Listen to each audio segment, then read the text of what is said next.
हम चिकन और अपने मसाले को हम थोड़ा सा ब्राउन करेंगे।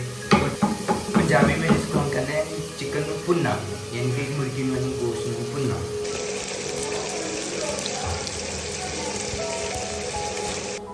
तो अभी हम इसमें जी डालेंगे, क्योंकि ये हो गया है तकरीबन 1 चम्मच मिर्चें, हस्बे जायका आप मिर्चें डाल सकते हैं जी। हम डालेंगे जी, ये कहते हैं इसको हल्दी हम डालेंगे।